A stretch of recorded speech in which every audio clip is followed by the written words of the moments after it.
Welcome to today's episode of the Hot and Steamy podcast.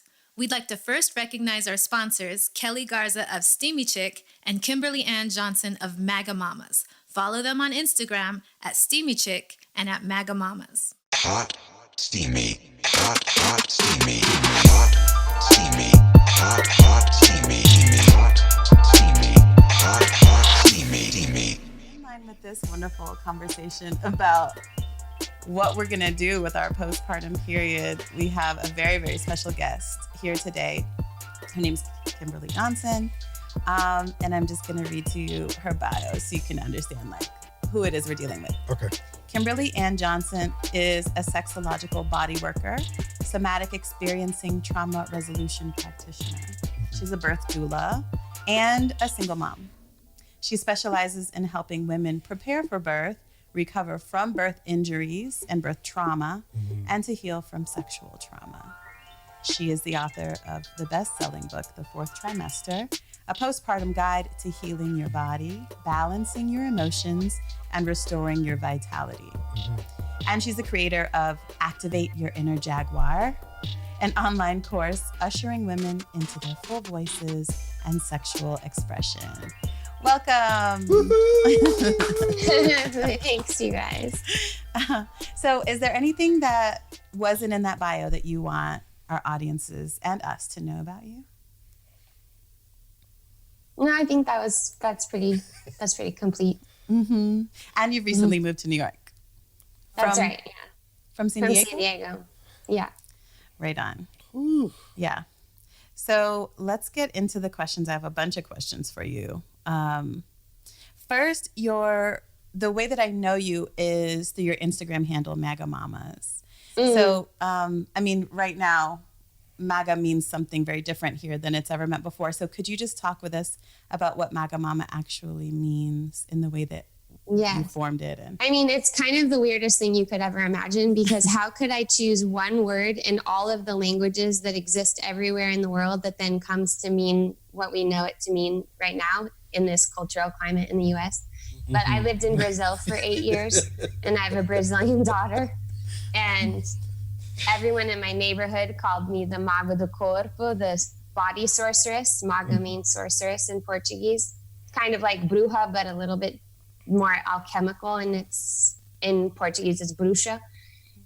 So when I became a mom, I realized the just insane amount of alchemy that happens as we become mothers. And so that's what I named my business in 2012.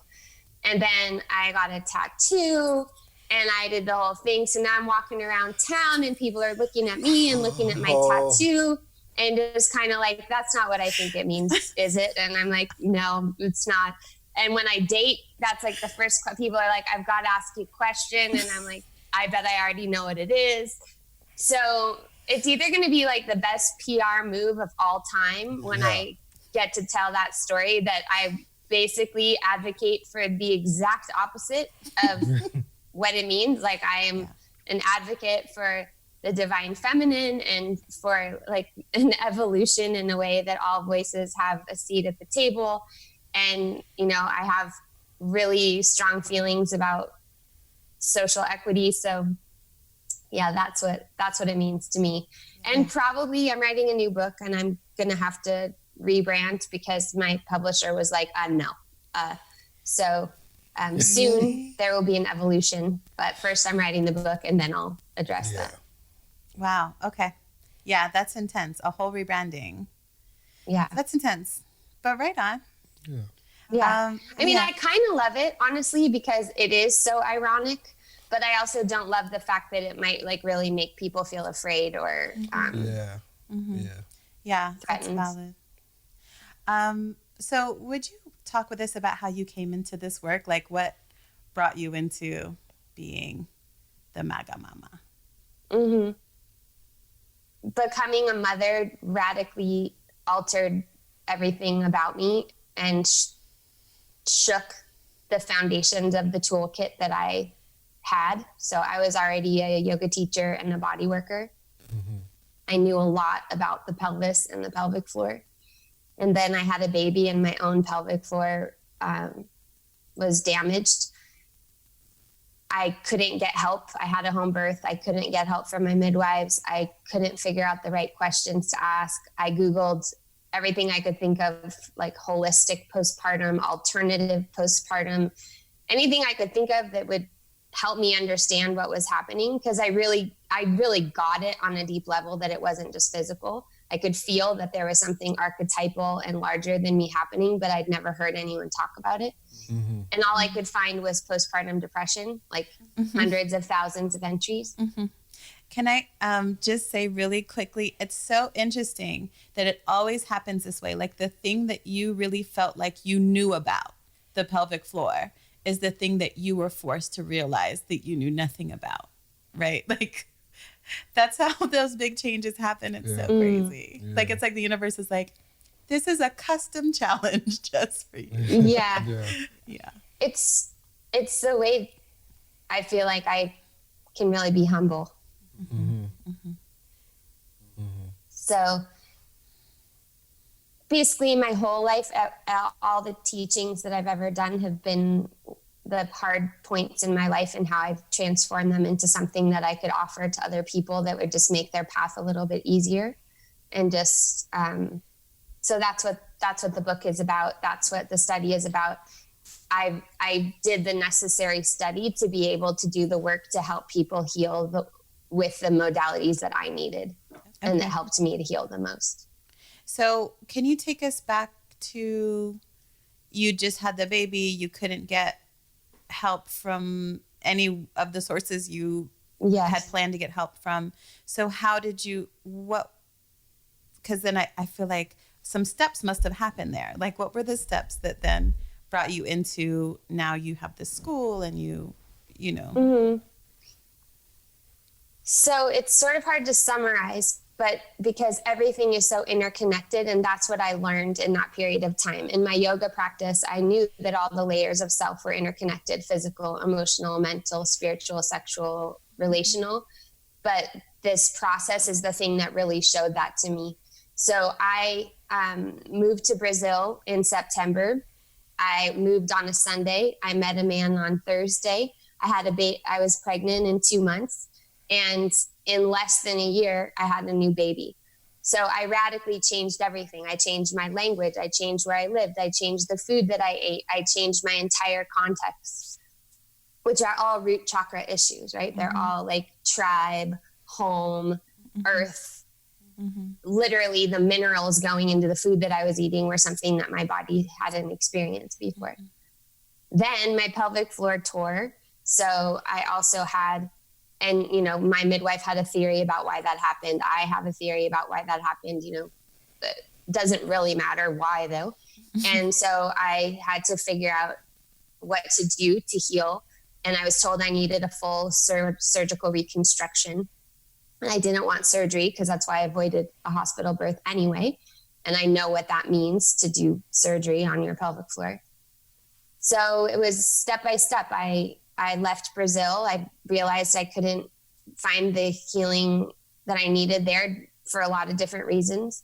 I needed to leave my daughter's father. Then I came back to the US. It took a long time. It took me 6.5 years to fully recover, to feel that my energy was mine, to feel that sexually, movement-wise, everything, that I was in charge of my own energy and that there was like full capacity there. 6.5 years. Yeah. I feel like we don't, I shouldn't say we, I feel like I haven't started thinking about postpartum periods being, like I think of a long one being like a year, maybe 2. Yeah. So I think that can be true. And I think optimally that would be true. Although, the ripple effects of the changes are different. One of my mentors told me, she was the only person that I felt like was really honest with me, because I just was like, okay, so level with me, like, how long is this gonna last? Like, and what I meant last, how long am I not gonna really feel like myself, or feel like I really understand myself or what's happening? And she's like, 10 years. And I was like, what? 10 years? And And then she said, but how could it be anything else? How could it be anything else than that when you're completely reformed? Yeah. But I know her well, and she was still, riding a bike and super active and alive in every way. It's not like I wasn't living for those 6.5 years, and remember, we're not talking, postpartum doesn't mean depression, right? So It's not, I don't have a negative connotation with it. It's just, as the months go by, there's windows outward into the world and then new windows that open back in towards yourself. And I did have a very extreme circumstance. I mean, I was partnered with someone I didn't know very well. We didn't speak the same language. I went to a new place. I just kind of jumped off a cliff, right? So of course I had a lot of complicating factors, but I'm honest about it just because we have the opposite approach in our culture. Get back to how you were. Yeah. And people think 6 weeks of oh, what's your postpartum plan? My husband's got 10 days off work. It's like, okay, I repeat, what's your postpartum plan? Because both people need more support, more of a net. So your question was what were the major milestones? So a lot of people told me when you stop nursing, then you're going to feel a lot different. That didn't happen for me. So I stopped nursing around 2 years and change. And I was hoping, because I had a prolapse and I had incontinence, and I didn't have urinary incontinence. I had fecal incontinence, and I had really searing pain during sex, which I was not even having because I was it's just too much. But you have to keep in mind, this is 12 years ago. My daughter just turned 12. We are living in a different time now. I've never heard of vaginal steaming before. It wasn't a thing that people were talking about. Of course, women all over the world were doing it, but it wasn't, if anyone would have heard of it, this is what tripped me out. I lived in Boulder. I was a rolfer. If anyone was going to know about this shit, it was going to be me, right? So that's why I was like, how can I not know? What? It felt like a conspiracy. How can I not know these things that are so simple and so elemental? Never heard of belly wrapping. I had no idea. And people think I'm joking, but I'm not. My postpartum plan was my breasts and a sling. That's all I thought I needed. Yeah. Because I was natural. So I was like, what else can I need? God made me be able to do this. Of course I could feed my own baby, and I'll have a sling and I'll carry. I don't want a changing table. I don't want a stroller. I don't want all these things. And then it just was wow. Yeah. I was totally prepared for pregnancy and for birth. And I was totally unprepared that this was going to be a 180 phase shift for me. And a lot of women feel that way, but now 10 years, 12 years later, there's a lot more available, which is exciting, and which is what the STEAM study is about. And so, we're still in a bit of a cultural purgatory, trying to figure out how to remake a culture that can support this at the same time as we're advocating for it. But it's on the political, the last election, the 2016 election was the first time that parental leave was even discussed. Right. Yeah. And that's a great segue into my next question. I want you to talk a bit about what you think the root of our society's disregard for mothers and motherhood is. Where do you think that started? I think it started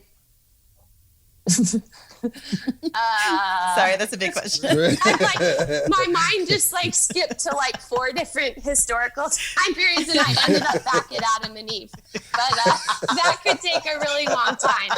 So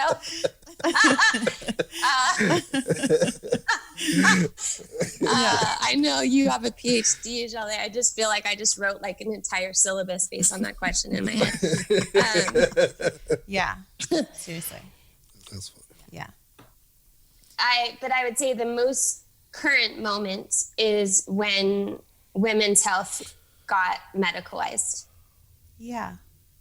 So when birth was taken away from midwives, and when women's health was considered something that doctors could do a better job at, that coincides with industrialism. Yeah. And like So- making everyone legible, like everyone should have the same education, but not everyone gets an input on what education should entail.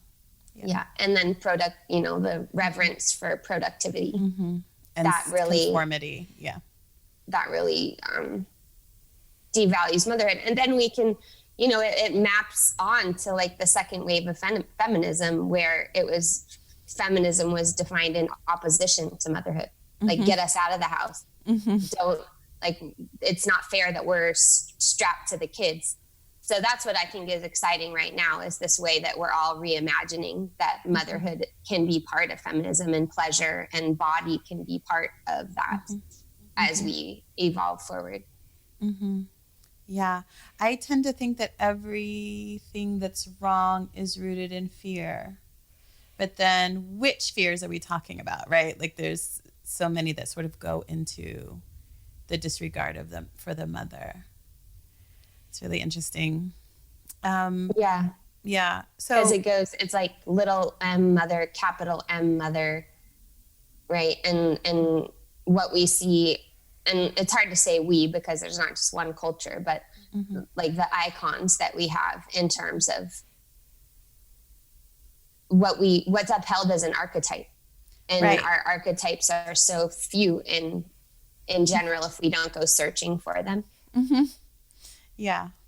And then I also think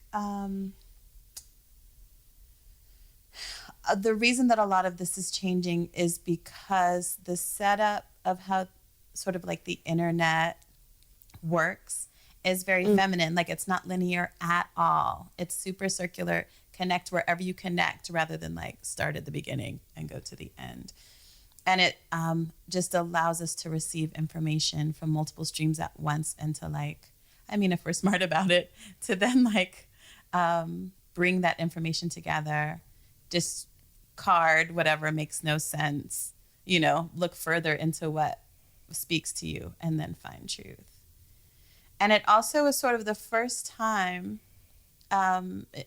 in the history of the world that we've sort of accepted in this society.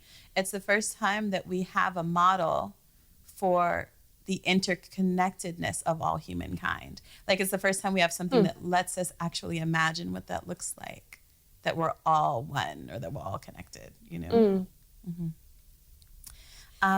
Let's get into the book. Can you talk to us about how you made the decision to write the Fourth Trimester?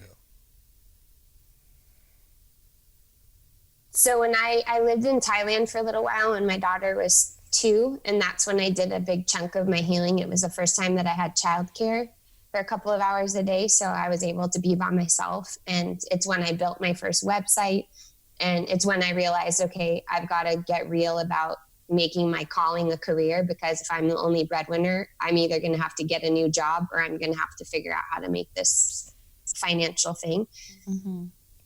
While I was there, I had never read anything on postpartum health. Like I said, I didn't know what to search. So I was like, alternative health. But I found a book by Aviva Ram in a used bookstore called Natural Health After Birth. And she's a midwife and a doctor, and she's had 4 kids. And it was just like, hallelujah. Like, I was just like devouring this book. Like, oh my God, this is what I've been looking for. And then, and she wrote that in about 2002, but it has a terrible cover. It's a horrible cover. And then I found another book by Robin Lim, who is a midwife who has a birth center in Indonesia. And she's won the CNN Heroine of the Year award in 2011. And she wrote a book called After the Baby's Birth. And so both of those books are fantastic books, but Robin's book is out of print. And so basically I was realizing, okay, now I've found, besides those 2 books, I found technical books on the pelvic floor, which I could read because I'm an anatomy nerd. And then I could find nutrition books, or I could find a book on Chinese medicine, but I didn't find anything that was linking them together, and pretty much sexuality was totally left out. So in Robin Lim's book, apparently in the early 90s, with whatever population she was working with, she really had to encourage people not to have sex in the first 6 weeks. But now, 25 years later, or 30 years later, it's like most women are like, I need a year or something, you know? So it's like the framework is completely changed with that. Mm-hmm. And then it's just not as integrated as I wanted it to be. And knowing that my own relationship fell apart in the first year after birth, I also wanted to put in place some of the relational tools that I thought were really important, knowing about the research of Gottman, which says there's a 67% marital satisfaction decline the first year after having a baby. I was like, okay. And they asked the same question. Well, what about the 33% that do better? What are they doing? And so I just wanted a place where all of those could be together. Mm-hmm. I'd never written a book before. And I, you know, at the time, my daughter was like 5 and I was teaching yoga full time. And I do hands-on, hands-in pelvic floor work. So I actually work intervaginally and interanally. I had a full practice, you know, but basically it was like one of those things that just won't let you go. Like I kept saying to someone, maybe this is for someone else to do. And then, you know, I even like put it away for 10 months. And then I had a tarot reading and the tarot reader was like, so you've got something sitting in a drawer somewhere. You need to take that out kind of thing. And so I did. And that week I got a book deal, but it wasn't an easy process. I love that. Mm-hmm. It was I'm writing a second one now and it's a lot better. That first one was, you know, each chapter, there's one chapter on Ayurveda and Chinese medicine. Mm-hmm. Mm-hmm. Oh, it's like every chapter could be its own book. Right. So it was very hard to condense it, but I'm proud of it. I'm proud that it's a lot of people are getting help and the kind of help they're getting, it makes me emotional because it's like, I've had people write me and say like, I healed my relationship with my mom and I decided to live with her because I'm not with my partner. And I realized I need more support, you know, and, or I ran as people recognize me on the street. It's hilarious. I guess it's the red hair. Then they're like, I just have to stop you because I took 30 days and I got my husband on board and I didn't go out of my house and people cooked for me. And, you know, it's maybe a little cheesy, but it's like, I didn't have that. And so each person who does, it's like a repair for me because I know what the ramifications in my relationship with my daughter are and the relationship with her dad. And a lot of that comes from just not having a robust sense of support that I didn't even know that I needed. Mm-hmm. So the fact that now other people are, and a lot of people say their favorite part of the book is the part about relationship and the conversations that they're having with their partner that they wouldn't have had otherwise. That's all just really meaningful to me because I think for the next generation, like the children that are going to come have the potential to come with that. And like, for sure, my daughter, you know, she's 12, like she's going to start her cycle steaming and she's already knows all this stuff. Yeah. There's not a learning curve and I already know it. So I know what to do for her. So I'm really hopeful and excited about that. And that's what the book represents for me. Yeah. Thank you for sharing all of that. Yeah. That's really beautiful. So in the book, you have sort of these pillars of postpartum recovery. Do you need a moment? No. Okay. Can you talk I cry all the time. I know, me too. I love crying.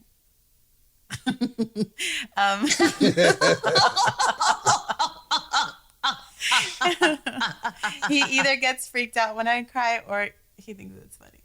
Yeah. In Brazil, if you cry, their just reaction, everybody does it. Their reaction is like if a baby's crying, they say, "Oh, nene, no chora, no chora." Chora is cry. No chora, no chora.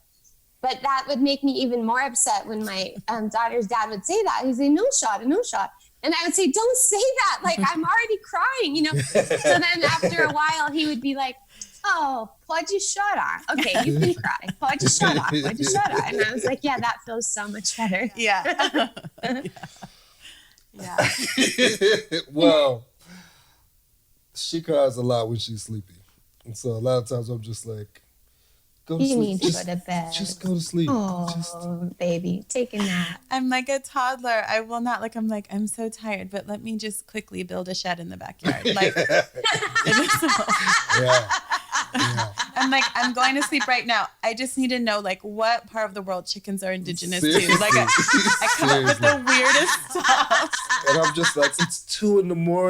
What is happening right now? And now she has to cry on your chest, but you know it's contagious. Yes. But I'm not even sad. Like, I'll just be talking like, and then if we stack these boxes over here, like it comes out of nowhere. Yes. I mean, not out of nowhere.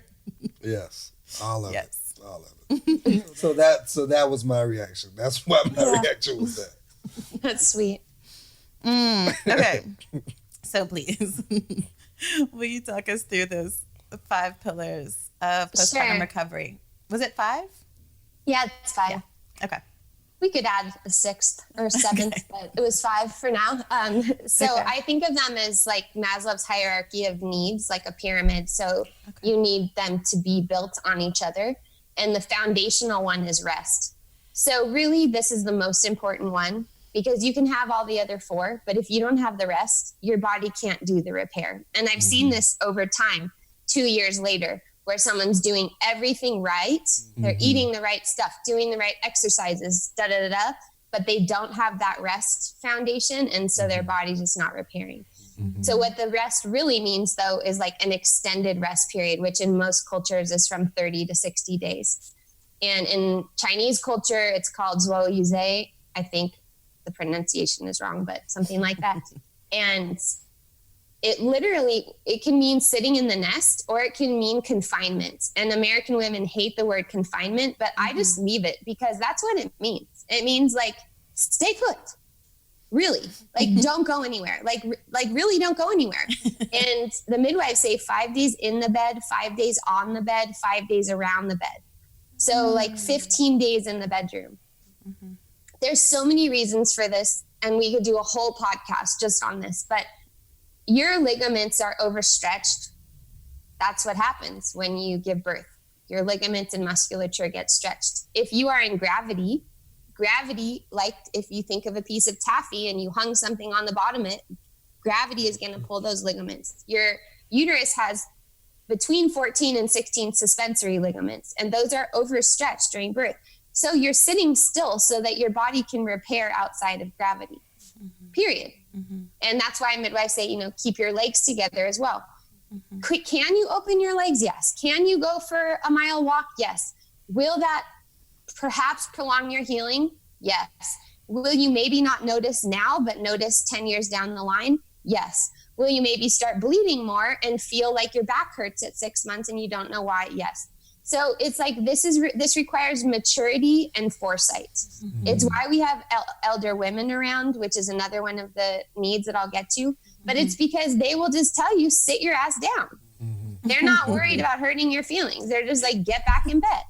And we're not allowed to argue them. Right. Yeah. And, that's why it's interesting, postpartum dual as a profession, because there's all these adorable young girls who want to do it. But I'm like, is that mom really going to listen to you? Like you got to tell her, get off the phone, get off your phone, stop it. You stop arguing or whatever. Like, so rest is the most important. And optimally, that rest period would involve a mother, and if she has a partner, the partner, and then somebody else or other people that are taking care of the household, so that the father or the partner can take care of the mother and the mother can take care of the baby. And it is a cascade like that. It's not an equal thing. It's not both partners look in towards the baby. Because at that point, it's mother, baby, or birthing person, baby attunement. That's like primary, because that's the body the baby was born from in most cases. So the baby's sometimes agitated because we have this notion of equality, and because the partners are trying to, be such good partners. And so the baby's getting handed off like a little hot potato rather than, okay, what does the birthing person need? And then that in turn gets that, like, it's like a matryoshka doll, like the protector and then the mother and then the baby. So rest is number 1. Number 2 is nourishing food. So every culture has special postpartum foods, and what they have in common are they are mineral rich and collagen dense. So your body needs collagen to repair the tissues. And it needs to be efficient with the food because your your rectum lives right near your vagina. So all your intestines, everything's been moved around. And your body's putting as much energy as it can into healing and breast milk production. So you need to have enough hydration. You need to have enough oil because oil is the lubricant of the tissues that it's pulling from. And then warmth. That's also another thing. So nourishing food. That means that, it's a cascade. Like, is some food better than no food? Yes. So if you're choosing not eating or eating Subway, eat Subway. And then if you're choosing fresh fruit or frozen food, choose fresh. But if you're choosing not to eat or frozen, eat the frozen food. Yeah. We have to be practical. There are people who live in food deserts. There are people who can't eat every fucking adaptogen that's out there. It's not necessary. What's necessary is that you get enough calories because women need to eat way more than they think they do. This whole thing about you're not eating for 2 and you only need 300 extra calories, I don't believe it. You need more than that when you're breastfeeding. It feels like the baby's nursing all the time. It feels like you need to eat a lot more. So sufficient food and, the normal things of what is the closest to whole foods that you can get in the diet that you have. Okay. Loving touch. So in every culture, there's also special kinds of massage and body work that help. In Ayurveda, they call it your first exercise because they're really trying to get the tissues to flush out the hormonal transition, right? You have a 300% progesterone drop when you deliver the placenta. If you had any kind of anesthesia during birth, that also needs to get processed out. Okay. There's such a huge transformation between what you need for pregnancy and then how your body's gonna make breast milk. So it's amazing. In Hong Kong, you get a massage every single day. There's a nurse that comes to your house. They massage you and they massage the baby. So, and it's vigorous. It's not it's superficial. So you don't want to go down to like the deepest bone to muscle layer because you are so soft and impressionable at that time.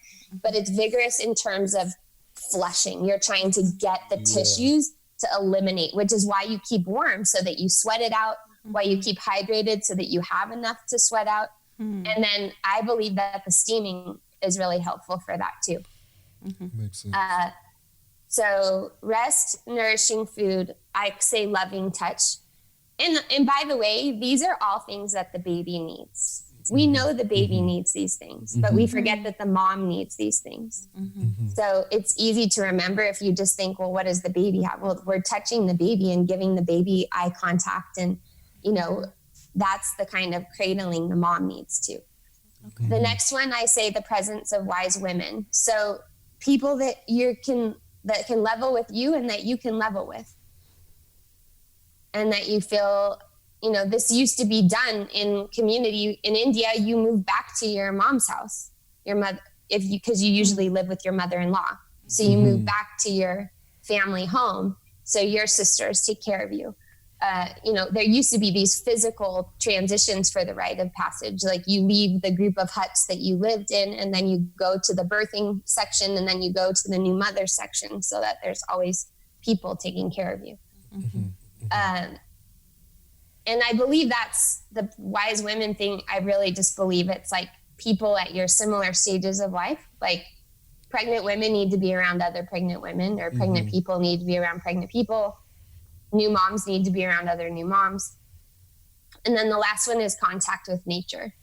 So you can get that a lot of ways.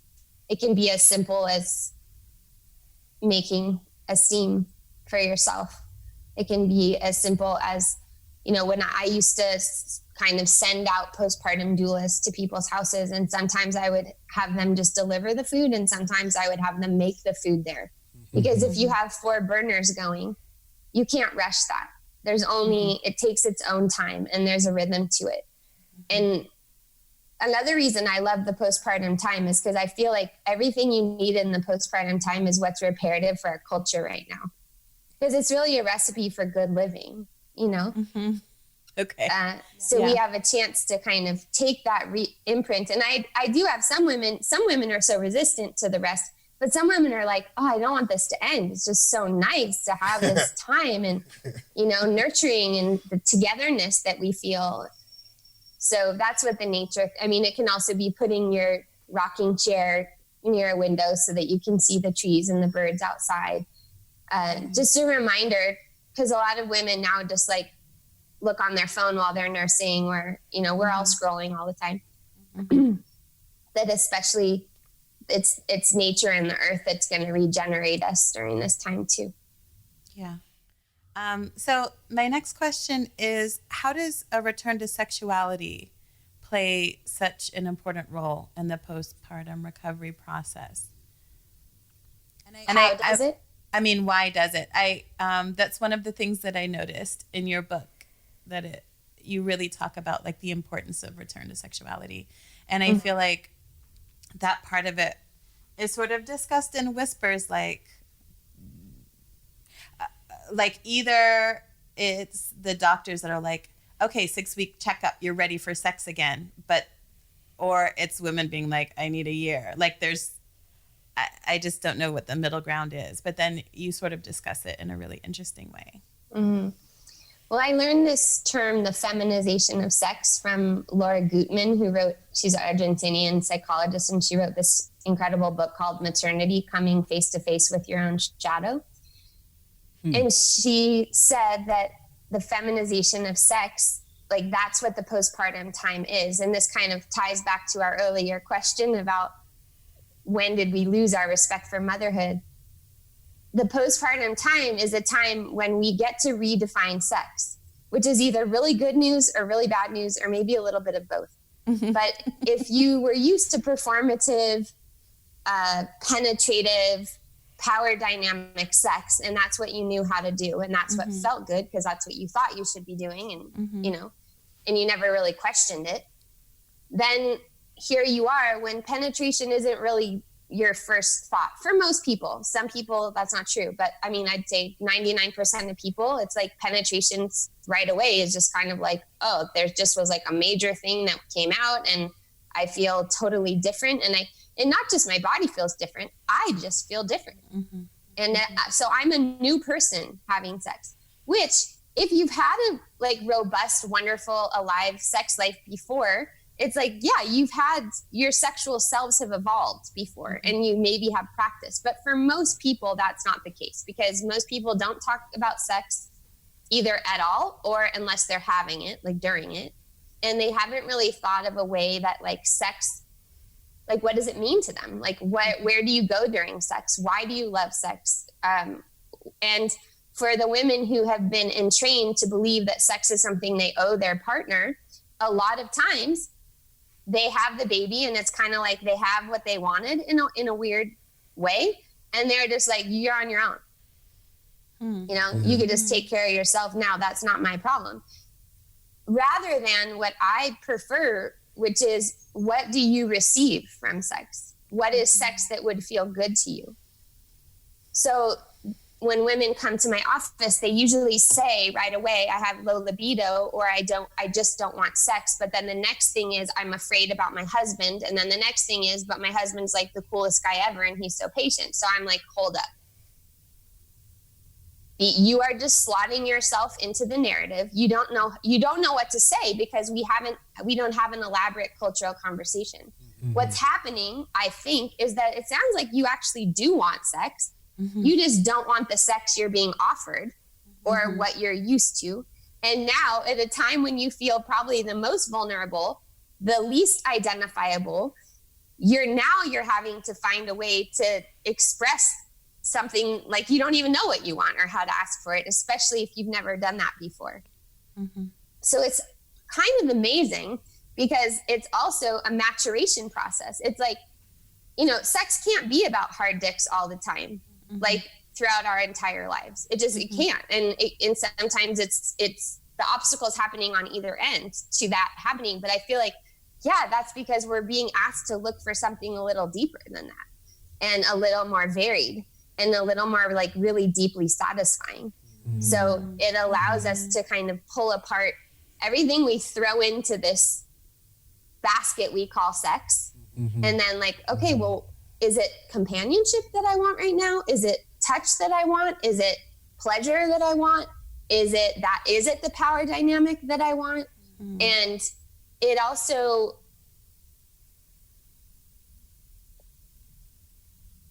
it really challenges people sometimes to, you know, I don't know, I think I'm an exception, but there really are people out there that like don't like bodily fluids, right? Like they're just like grossed out by it. Well, postpartum, it's like all the fluids are happening. And it's messy. Birth is messy.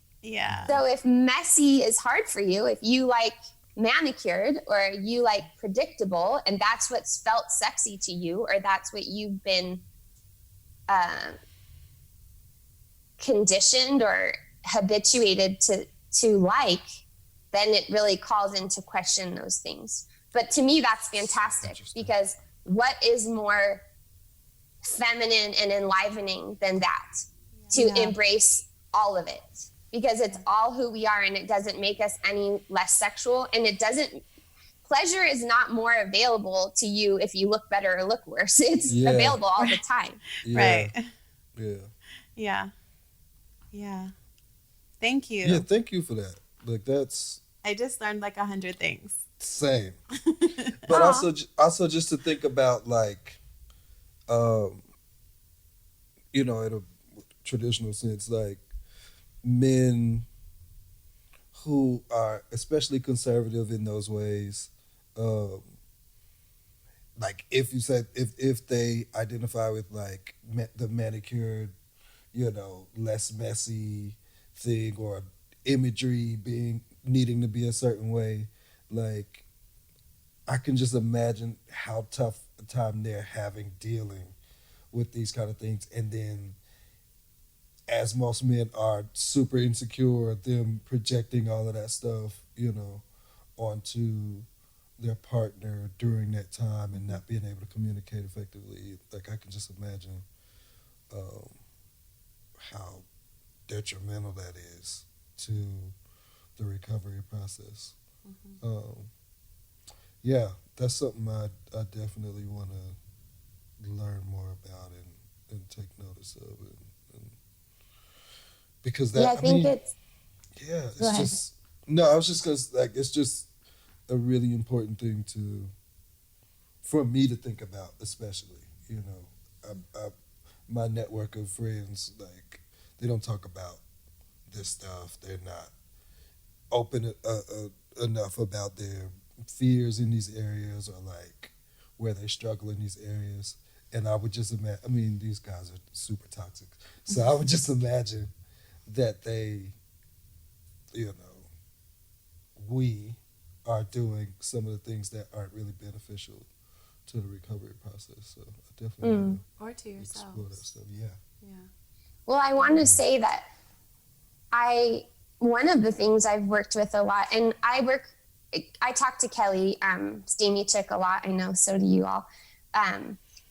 And we work with really different populations. And so a lot of times we are giving opposite advice, but she and I both are like so incompatible in how we think about things. So I'm aware that, like, you know, I'm white and most of my clients are white. So my prejudices are probably in that direction of what the white community is doing. But there are some things that I think are still important to say, which is that I've worked with a lot of the men, and and this is where I think there is like a big difference, because from Keli's point of view, she's putting a lot of her clients on like abstinence programs. Like, you need to stop having sex for a while and you need to tell your partner that you're stopping having sex. Whereas for me, I'm dealing with people who are not having sex a lot of the time, and the man is feeling very emasculated and like trying to be so quote unquote good. And so not asking for what he wants. And then the time is just going by and he's feeling less and less connected, not just because of sex, but just feeling like he doesn't really have a place and the child's kind of taken his place in the relationship. So I just want both people to hold on to the thread of desire and hold on to the thread of each other and not let the baby come up in the middle of that, literally and figuratively, because sometimes the baby's sleeping right in the middle. And that's fine. I mean, that's totally fine. It's just that, how does that translate energetically into your relationship? How does that translate in all these other ways? And of course, it's an invitation to deepen in intimacy in a lot of ways, but I don't like thinking about intimacy and sexuality as two different things. To me, they're interconnected. So in my clientele, I don't work with a lot of women who are getting pressured for sex. They're just feeling internally pressured for it. But I also just think that that's because they're so confused, and they are confused about their own loss of eroticism, or not even loss, just like misplacement. Like, wait, where is that again? What is that arousal? Because beforehand, the way that female arousal takes 35 to 45 minutes, and arousal meaning like full blood engorgement, right? Male arousal can take 30 seconds or a minute and a half. Not all the time, but some of the time. So just right there, our physiology is dictating that if both people are going to have, I mean, and people always say, well, you know, I've had great sex and it's 10 minutes. Sure. A lot of us have unaroused, fully aroused sex. A lot of women have never even had sex fully aroused, right? How would you know? Well, you can look in a mirror and you can see that your vulva presents and your clit is apparent, and there's just as much erectile tissue there. But again, so after you have a baby, you know, your whole mindset is basically on the survival needs of your baby and then yourself. So before, when you might have spent some time fantasizing, or your mind might have gone towards taking care of your partner, or all of the ways that you might have been connected there are not really there. So it just takes a little more time to get in that framework, right? Like, I used to teach yoga, and I didn't realize, so I had a baby, that basically I used to think about yoga all the time. And I would just be planning classes in my head, and I would be having these, like, I like to have like subtle nuances and the whole thing. Then when I had a baby, I would leave Cece with the person, get on the bus. The entire bus ride, I would still be thinking about her and like wondering if I did everything right, and did she have everything to that. It wasn't until I sat down on the pillow that I even conceived the class, right? So you can think about that sexually. It's like, so that's why you're not, you know, over time, of course, you're going to come back to that, sending each other interesting pictures and, you know, discussing desires and imagining like where it could go. But when you first have a baby, it's just like, wait, have we just even looked at each other today and like taken a breath and appreciated each other for each other, not as a mom or not as a dad, or, you know, just like being together. Yeah. Thank you. And thank you for bringing up Keli. That was my next question. How did you and Keli meet, and how did you sort of get involved in the Steamy Chick community? I met Keli in San Diego. She came and did a STEAM circle, and I just loved it right away. Well, actually, we didn't actually do a STEAM that day, but it was an informational circle. And she talked about like the history of gynecology, and I just loved her right away. And I was pretty much all in from day one. I was just and I'm not someone who needs data and evidence. I go on my gut instinct and personal experience. And I was just like, this makes so much sense in so many ways. And right away, I could, even without doing it, feel it in my own system. Like, oh, this would help prolapse, and this would help innervate the tissue. And this is a positive experience, because most people do have some trauma after they have babies. Unfortunately, I hope that changes sometime in my lifetime. To have a positive experience that's only you and your body first, I was like, genius. Even if, like, who even cares why it works? It's obvious. It smells good. You're sitting on it. The steam is gonna lift up your organs. Then I drove up to her house in Long Beach. I got one of her like first chairs. That's my prized possession. I just loaned it out. It was like so hard for me, but I was like, okay, just please. And yeah. And then we became friends, and we're both Geminis, and we're both like fast, flitty, and really looking at big picture strategy and ideas. Yeah. And we have these conversations, not that often, but when we do, they're always a pivot point in my life. It's always like a core piece of information that sets me in a direction. Like this podcast was me to her. And then we just started talking about, okay, so what do we need and how do we need to do it and how are we going to get this to more people? So I wrote about it in the book, and it was Keli, I'm sure, because she's the data person, and she's just like, okay, we need data for this. And I'm like, all right, let's do it. We can do it. Yeah. Yeah. And that's sort of how the study came about? Yeah. In one of those conversations? Yeah. And then I was like, okay, I'll come to Hawaii and like, let's map it out and let's do it. So yeah. And was Raquel present then too? Did she come? No. Okay. As Kelly's just always like, I've got the person. I know the person. Leave it to me. So I'm like the fundraising person and the person who, I don't even remember what else I did. Probably talk, because another major thing with the study, besides just having evidence about steaming, was naming what postpartum recovery is. We have zero template for it. It's like, you've got no open wounds. Good luck with that exercise and sex. And we were like, okay. And so, but even in midwifery, we were like, well, what are you guys checking for? So Keli, who knows where we're all sourcing the information that's coming in right now, but she was like, I think this. And I'm like, I agree. Okay, let's measure this. Okay, I agree. And she came up with measurables. And I was like, okay, what do you think about this? And so we just gave it a go. All right, let's try these things. And here's why we think these are important. Like, for instance, bleeding and how long you're bleeding for. That's not something that Western medicine cares at all about. It's just like they tell you if you're bleeding more, then you probably did too much, so you should stop doing it. And Keli also, we just pushed each other to think, well, what if we were in charge of deciding what really recovery looks like? Because she had a chance, she's on the opposite side of me. She had a chance to have, she had a quick recovery because she did all the practices, right? Yeah. So she represents like, this is the possibility of what can happen if you actually take care of yourself and are taken care of. Yeah. And her injuries were really extreme also. Like she had a tough time, especially with Lotus. Yeah. And then she bounced it back.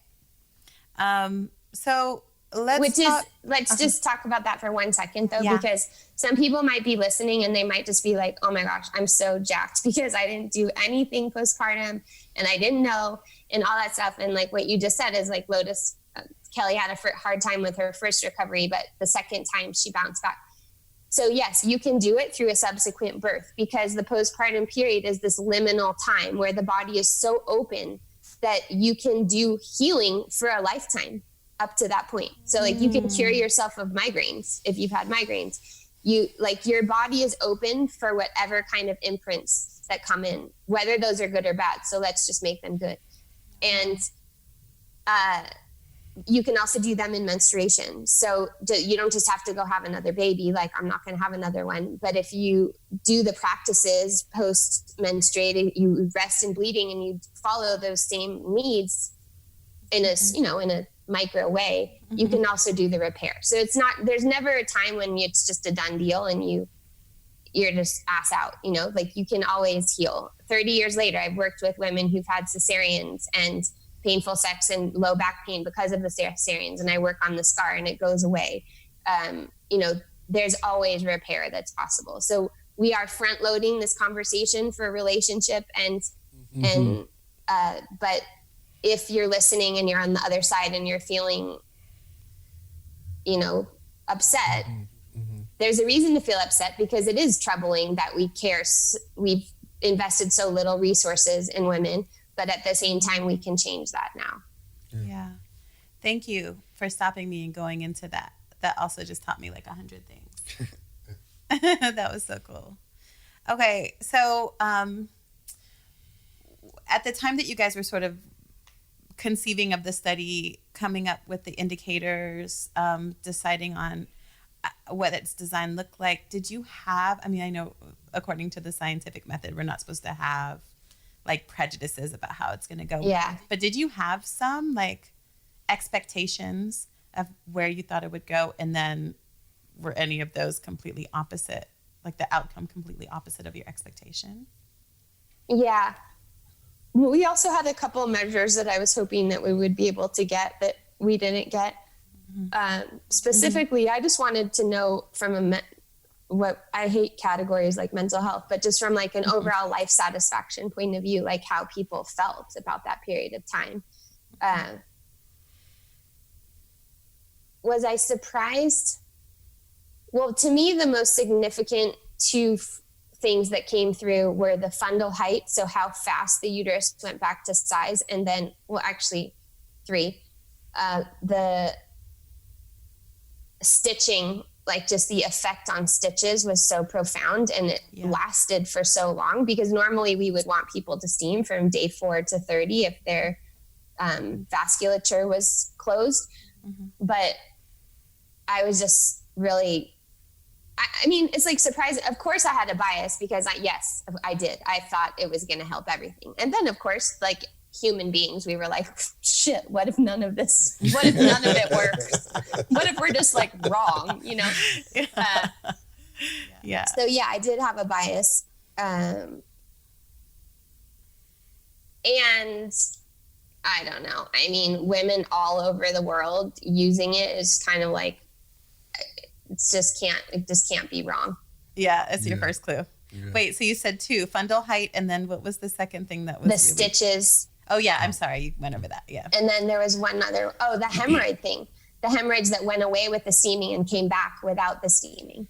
So to me, because hemorrhoids are so many women, no one talks about it, but almost everyone experiences it, or a lot of people do. So the fact that steaming was so immediately, like it was a 1-to-1, you steam and it happens. Whereas the stitches, that just helped heal. To me, that was obvious, because the way that you're taught to take care of stitching to me is so dumb. A spray bottle and then tapping it. I mean, it's like so dumb. But that's the thing, is like, as a culture, we're so disembodied and we're so separate from our bodies that we don't even really think through, like, what does that mean? And we think, well, if the doctor told us to do it or the nurse told us to do it, then they should know, which I understand. And Kelly's always like kind of getting on me because I get maybe more frustrated about it, because she's like, look, women are just doing what they were told to do. They're just following directions. Yeah. And I'm just like, yeah, but come on. Like, those directions are so dumb. But, I mean, people have babies in hospitals, have epidurals, get sent home in 24 hours. And when they say to the nurse, well, is there anything I should know? They're just like, take care of yourself. No. Lay down and stay laying down. Don't go to the grocery store tomorrow. Yeah. Don't invite your family over and cook for them. But that's so real, though. It's so real. Like, yeah. It is, because also they're telling you what you want to hear. And one thing to notice is that whatever kind of birth you have, for most people, there is an adrenaline high afterwards because you survived. And that survival instinct is very, very profound. Yeah. If you had a redemptive birth, imagine how much better you feel. So you are like, yes, like, I am it. You're not sleep deprived yet, because it's only been like 3 days, and you're like, wow, I don't know why everyone's talking about being so tired. I don't feel that tired. No, because you're high as fuck. So then 10 days go by and you're like, I'm feeling a little tired. Well, if between day 3 and day 10, you cooked for your family, built a shed, researched your latest chicken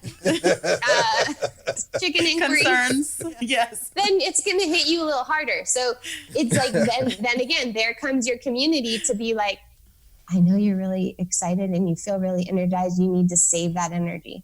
You need to hold that. You need to contain it. So there's just these phases that happen. And we need other people to reflect them back to us, because it's a bit of a mania in a way. And then the baby blues come and people are like, and now I'm depressed. No, you're not depressed. You're just crashing after that huge hormonal surge. And, you know, there's a lot that's different. So that hits us in ways. Yeah. My best friend Sarah is here behind the camera, and she's got 5 kids. And she's like, wow, just nodding to all of all the process. Okay. You should definitely interview people with 5 kids.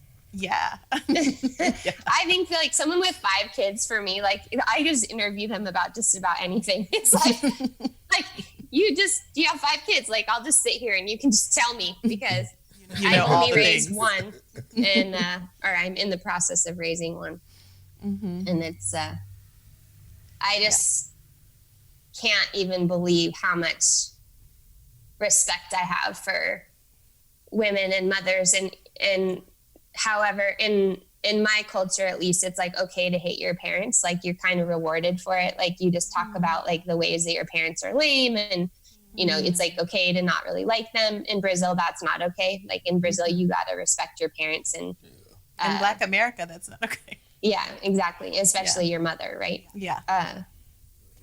But, you know, starting with Freud, it's like the mother's kind of the problem of everything in white culture. So, like mothering, like my mom knows so much stuff. She just knows stuff. Like she's there's something on your face and she's like, I think that might be like superficial staph. Like it could be impetigo. And it's like, what? Like, you're not a nurse, but it's like, but she raised 3 kids and she's been through allergies, and she knows, she's like, yeah, you know, I don't think you need a doctor on that. I think you need this. Or she'll be like, that's time for antibiotics, you know? Yeah. And she just knows. Yeah. So Sarah definitely knows. She knows all the things. Yeah. For sure. Okay. So let's talk about this study on a wider scale. Like, what do you think the greater sort of global implications could be that would come out of this study? Or I guess we can just start with the U.S. I don't know what other countries treat mothers as poorly as we do. But what do you think the greater implications are for like society for this study?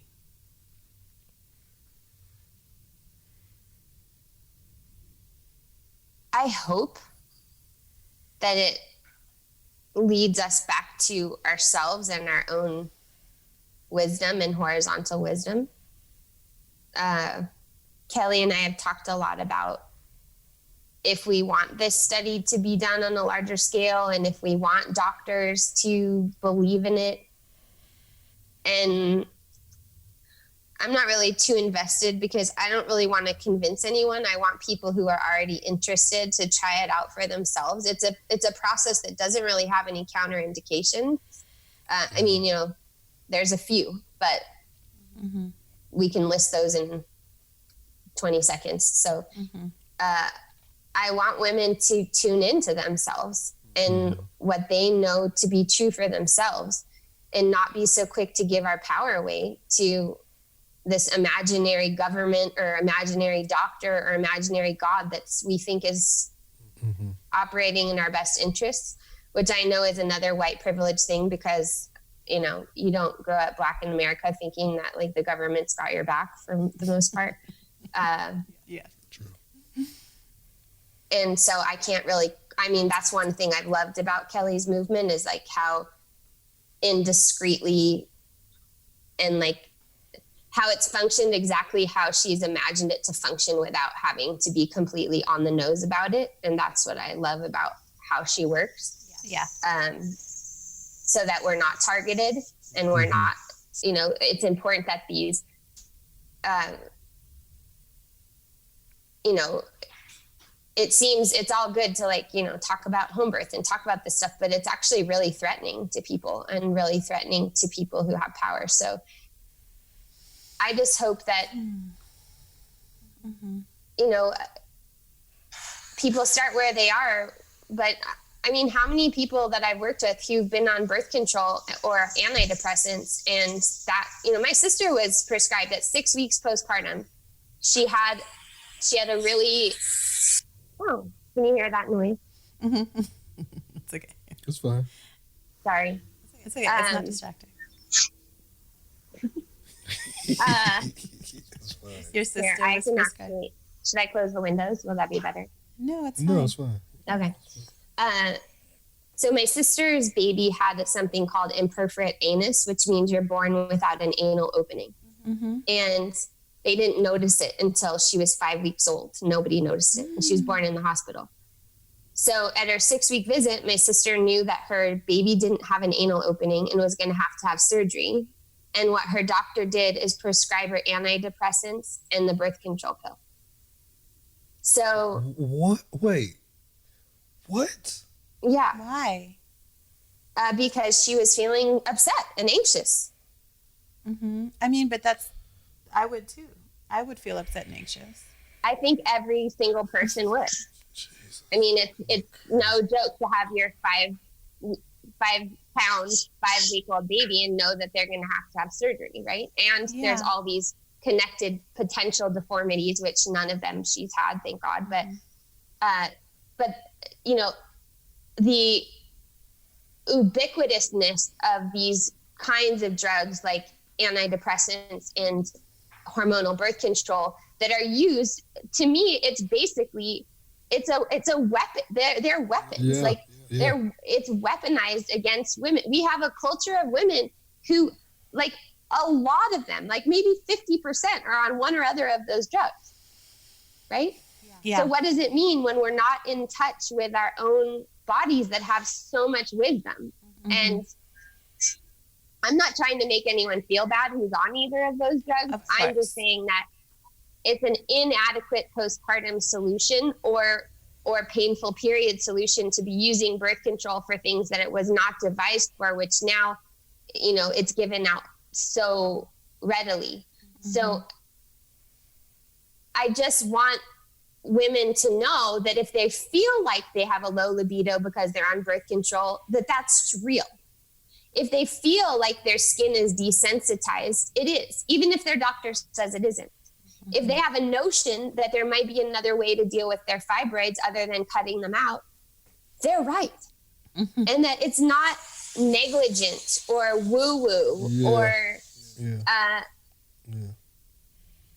And you know, the thing that gets thrown in women at birth a lot is this whole thing about you're trying to prove something. What are you trying to prove by having a natural birth? You're not trying to prove anything. You're just being true to yourself and what you know is right for you. Yeah. They're like, what are you saying about me? I'm like, nothing. I'm just... Nothing. No, nothing at all. And that's, you know, it's so beautifully at the beginning of this podcast, Shelly talked about like the template we've received through the internet of interconnectedness. Mm-hmm. And I feel that at the same time as that's starting to percolate and resonate, we're also being asked to do a level of differentiation that we haven't been asked to do before. Yeah. Yeah. Where we can talk about things like race and all of a sudden I'm not personalizing it. Mm-hmm. We can talk about things like sex or being a man and being a woman, and all of a sudden I don't have to categorize you in a certain way. Mm-hmm. So to me, that differentiation is also about our health. I don't have to deal with my health the way that you do, or you're telling me to, but I can still respect you. Mm-hmm. Yeah.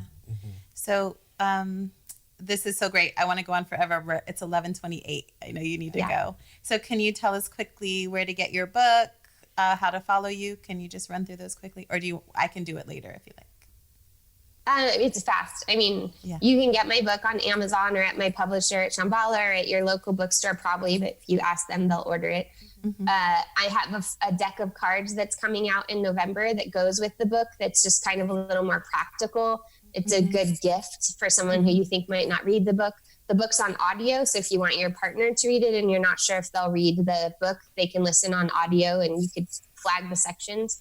I really recommend the book for mothers and mothers-in-laws who we didn't really touch on, but bless their hearts, they didn't get the care that they needed. And so oftentimes they feel like it's kind of diva-ish or precious or just like, why do you need so much? Because I had 5 kids and did it without that. So what's your problem kind of thing? And it gives them a tethering point of culture and information that then is a good common point for talking rather than having to explain it, which sometimes gets hard for the person who needs the care. Yeah. And then my website is magamama.com, and I'm on Instagram at Magamamas. Thank you. Thank you so much for being here. All right. Now it's time for Mansplaining with Mike. Wow. Wow, that was a lot. All right.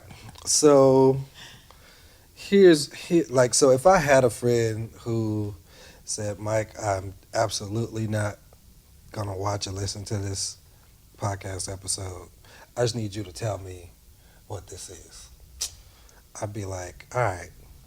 So Kimberly is really smart, and she did a lot of work. She did a lot of her own work, and these Cliff Notes definitely won't do it justice.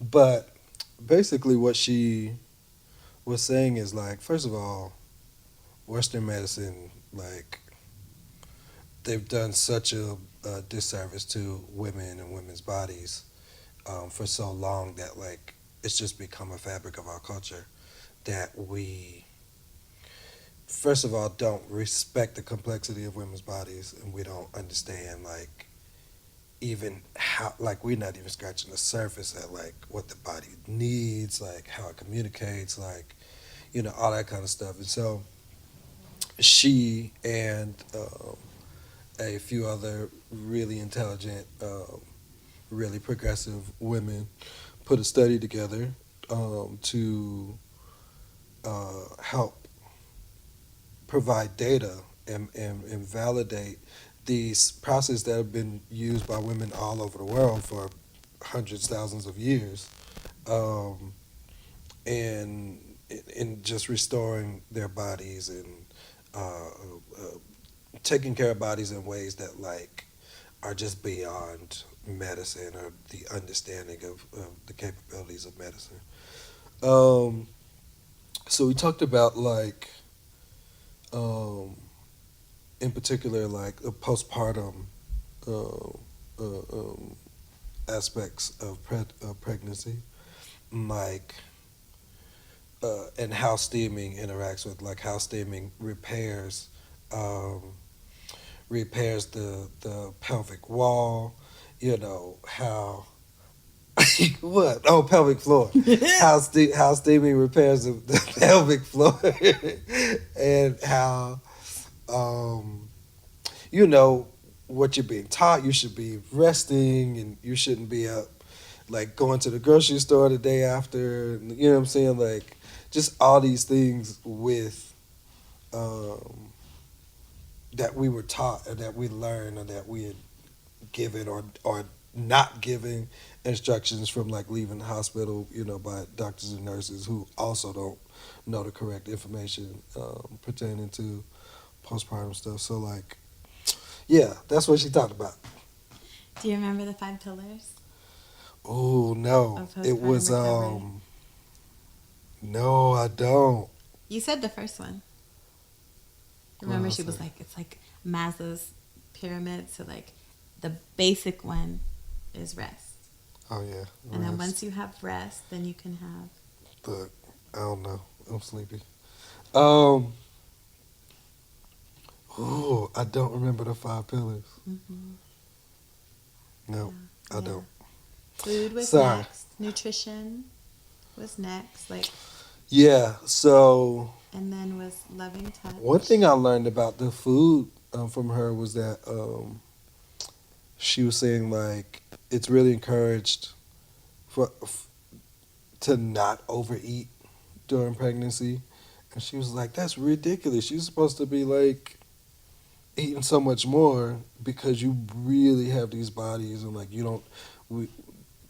they're miscalculating, like, how much the body needs to, like, nourish itself and another living being inside, Yeah, and she was talking specifically about in the postpartum space, we're sort of told, like, like, the baby's not in you anymore. You should be getting that body back. You should be, like, losing that weight, getting a smaller waist.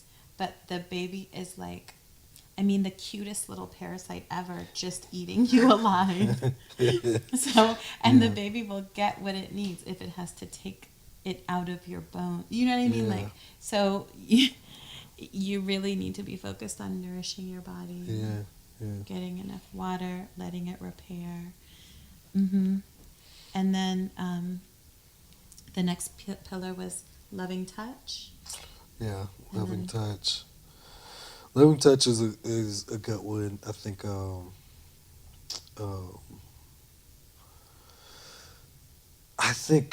we're still doing a lot of learning around around what that means. Like, it wasn't until recently that I learned that the skin is an organ. You know, the skin is an organ on your body, and so just even that nuance of it, like, makes me understand touch and how it interacts a little differently with with that. So I can just imagine how much more important it is in the postpartum space to give and receive loving touches. So. Yeah, and then do you remember the next pillar? No. The presence of wise women. Presence of wise. I didn't catch that one. Sorry. Yeah, remember she was talking about how we need to have elder women around. Yes. There's all these cute young Yes. ones who want to be doulas, but you can't argue with an elder. And if she's like, get off the phone. Yeah. And they know this stuff. Like, they know. Yeah. Sarah was saying too, Sarah's had 5 kids, like we said earlier. And she was saying too, like, it's really difficult for her to trust, like, a male doctor. Yeah. If they have no reference point for understanding what it feels like for your body to be going through this. It's very difficult for her to be able to even explain the sensations and, and then the very last one was interactions with nature. Yeah. You remember that one too? Mm-hmm. Yeah. Okay. I failed at this episode's Mansplaining with Mike. Do you want to start over? No. You want to leave it like this? Yeah. Okay. But next episode will be better. You be ready? I'll be ready. It's a learning curve. I Yeah. mean, we're all learning. I learned so much today. We're both learning a lot about each other and ourselves and about what our guests had to share. Yeah. All right. So thank you again for joining us here. Was there anything else you wanted to talk about? No. Okay. All right. I'm hot and you're? Steamy? Just kidding. Hey. I'm Jale. I'm Mike. Thank you for joining us for the Hot and Steamy podcast. We'll see you next time.